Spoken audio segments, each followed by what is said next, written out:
అసలు అసలు హోంమంత్రిని ఒక దళితుని తీసుకొని వచ్చి పెట్టాలనేటువంటి ఆలోచన ఎవరిది? ఎప్పుడన్నా తెలుగుదేశం పార్టీలో జరిగిందా? మొట్టమొదటిసారి ఒక హోంమంత్రి స్థాయిలో ఒక మహిళను పెట్టాలనేటువంటి ఆలోచన దివంగత మహానేత రాజశేఖర రెడ్డి చేశారు. తర్వాత మళ్ళీ ఈ రాష్ట్రంలో ఒక దళితుని తీసుకొని వచ్చి మహిళను తీసుకొని వచ్చి హోంమంత్రి చేయాలనేటువంటి ఆలోచన చేసినటువంటిది జగన్మోహన్ రెడ్డి గారు. మీరేం మాకు పాఠాలు చెప్పాల్సినటువంటి పనుల మహిళల పట్ల, దళితుల పట్ల, దళితులంతా కూడా వైఎస్ఆర్ కాంగ్రెస్ పార్టీతో ఉన్నారు, ఆ ఓట్ బ్యాంక్ ని ఏదో రకంగా బ్రేక్ చేయాలనేటువంటి ఉద్దేశంతో జరుగుతున్నటువంటి తప్పుడు ప్రచారం ఇది. దళితులుగా ఎవరన్నా పుట్టాలనుకుంటారా అన్నటువంటి మాట మాట్లాడినటువంటి ముఖ్యమంత్రి మాట్లాడతాడా? కోడల మగబిడ్డ కట్టంటే అత్త వద్దంటుందా అని చెప్పి ఆడపిల్లల పుట్టుక కోసం మాట్లాడినటువంటి ఈ ముఖ్యమంత్రి ఆ రాజకీయ పార్టీ మాట్లాడుతుందా మహిళల గురించి?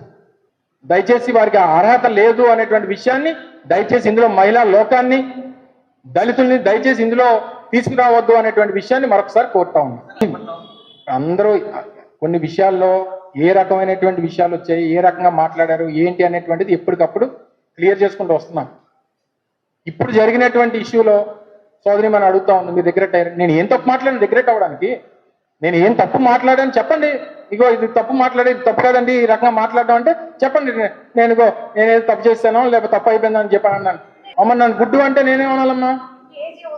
అదేనమ్మా గుడ్డు అంటే నేనేమనమంటావు చెప్పు. వారందరూ కలిసి ఉన్నారు. 3 రాజకీయ పార్టీలు ఈరోజు ఉమ్మడిగా ఉన్నాయి. ఏం జరిగినా సరే స్క్రిప్ట్ ఒకటే, ఎవరిది వ్యక్తిగతమైనటువంటి స్క్రిప్ట్లు ఉండవు. తెలుగుదేశం పార్టీ సెంట్రల్ ఆఫీస్ నుంచి వచ్చేటువంటి స్క్రిప్ట్ని ఎవరైనా మాట్లాడతారు.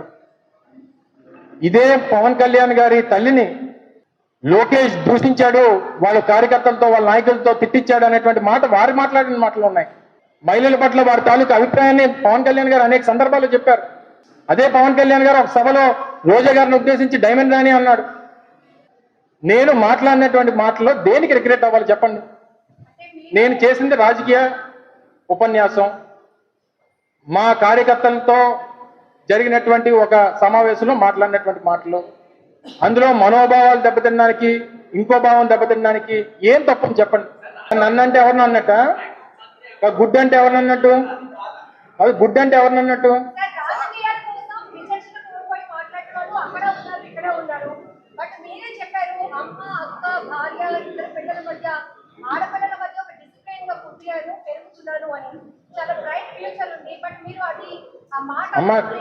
అమ్మ ఇందులో నేను తప్పు మాట్లాడలేదు రిగ్రెట్ అవ్వడానికి. వ్యక్తిగతమైనటువంటి పనుల మీద కేటాయించేటువంటి సమయాన్ని నా ఉద్దేశం చెప్తున్నా. నేను మళ్ళీ ఆ పదాలు కూడా వాడదలుచుకోలేదు. నేను చెప్తున్నాను కదా, నేను నా పొలిటికల్ కామెంట్ అది. It's not my policy, it's political comment. నేను నా మాట వినండి దయచేసి. నా ఉద్దేశం అందులో నా ఉద్దేశం మీరు వ్యక్తిగతమైనటువంటి విషయాల మీద పెట్టేటువంటి సమయాన్ని మీ డిపార్ట్మెంట్ మీద పెడితే, మీ పక్క నియోజకవర్గంలో ఉన్నటువంటి ఒక 4 ఏళ్ళ చిన్నారి తప్పిపోయినటువంటి ఆ చిన్నారి మీద పెడితే,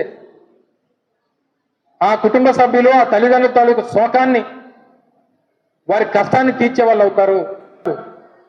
ఒకప్పుడు ఉద్యోగాల కోసం ఎదురు చూసేవాళ్ళం, ఇప్పుడు ఉద్యోగాలు మన కోసం ఎదురు చూస్తున్నాయి. ఎంత అదృష్టవంతులయ్యా మీరు అని అన్నారు. చెప్పమనండి. ఆవిడ చెప్పిన తర్వాత ఎంతమందికి ఉద్యోగాలు ఇచ్చారు చెప్పమనండి. నేను చెప్పాను, మేడం గారి దగ్గర ఉద్యోగాలు ఉన్నాయంట, అందరూ వెళ్ళి అప్లికేషన్లు పెట్టుకుని అన్నాను నేను. ఆవిడ చెప్పిన మాట కదా, నేను చెప్పింది కాదు కదా. ఆ విషయాల మీద అడిగితేనే ఆవిడ రెస్పాండ్ అయ్యాడు.